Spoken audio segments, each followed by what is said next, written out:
Untuk yang datang melancong ke Kelantan, basically tempat ini dibuka kepada anda semua dan masuk adalah percuma.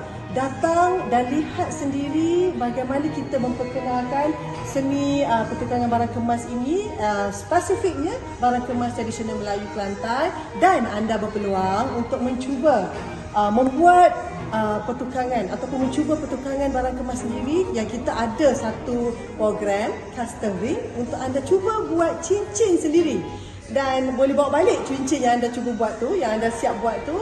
Pada hanya harga RM98 anda dapat this amazing experience, pengalaman yang sangat bagus, pengalaman yang anda akan ingat sampai bila-bila membuat barang kemas anda sendiri di Taman Emas Malaysia.